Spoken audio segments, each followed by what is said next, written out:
নমস্কার সবাইকে কবিতার রান্নাঘরে। আজকে আমি আপনাদের উচ্ছে দিয়ে বাটা মাছের ঝোল করে দেখাচ্ছি, যা খেতেও দারুণ এবং স্বাস্থ্যের পক্ষে খুবই উপকার। এবং এভাবে রান্না করলে উচ্ছের তেতো ভাবটাও বুঝতে পারবেন না। চলুন তাহলে দেখে নিন রেসিপিটি। প্রথমে আমি এখানে 500 উচ্ছে নিয়েছি, একটা আলু নিয়েছি, একটা বেগুন নিয়েছি, নিয়ে কেটে নিয়েছি। এরপর আমি গরম তেলের ভেতরে নুন হলুদ মাখানো বাটা মাছগুলো দিয়ে ভেজে নিচ্ছি। মাছগুলো একটু কড়া করেই ভাজবো।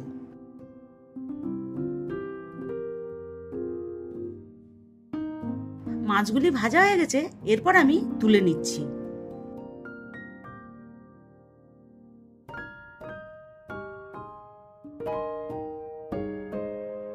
এরপর গরম তেলের ভেতরে উচ্ছেগুলো দিয়ে ভালো করে ভেজে নেব।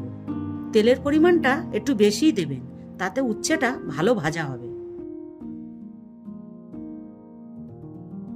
উচ্ছেগুলো ভাজা হয়ে গেছে, আপনারা ঠিক এরকম ভাবেই ভাজবেন। আমি এবার তুলে নিচ্ছি।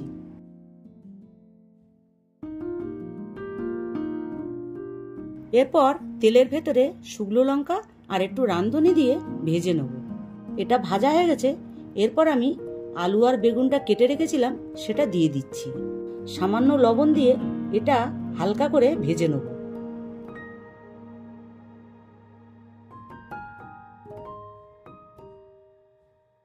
এটা ভাজা হয়ে গেছে, এরপর আমি কয়েকটা কাঁচা লঙ্কা কেটে রেখেছিলাম সেটা দিয়ে দিচ্ছি, আর 1 চামচ আদা জিরে বাটা দিয়ে দিচ্ছি। একটু লঙ্কার গুঁড়ো দিচ্ছি, একটু হলুদ গুঁড়ো দিয়ে নেড়ে চেড়ে আমি জল দিয়ে দেবো।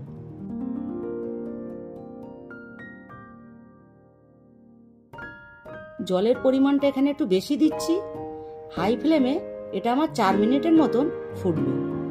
এবার আমি চাপা দিয়ে দিচ্ছি।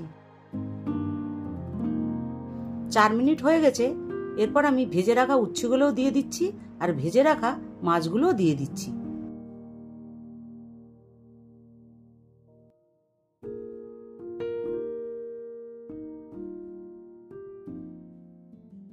উচ্ছে আর মাছ দিয়ে হাই ফ্লেমে এটা 2 মিনিটের মতন ফুটবে।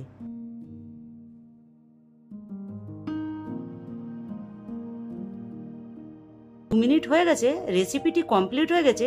এরপর আমি নামিয়ে দিচ্ছি। আপনারা এরকম ভাবে উচ্ছে দিয়ে বাটা মাছের ঝোল অবশ্যই একবার করে খেয়ে দেখবেন। ভালো লাগলে লাইক, শেয়ার, কমেন্ট করবেন এবং নতুন নতুন রেসিপি দেখতে পাওয়ার জন্য অবশ্যই আমার চ্যানেলটিকে সাবস্ক্রাইব করবেন।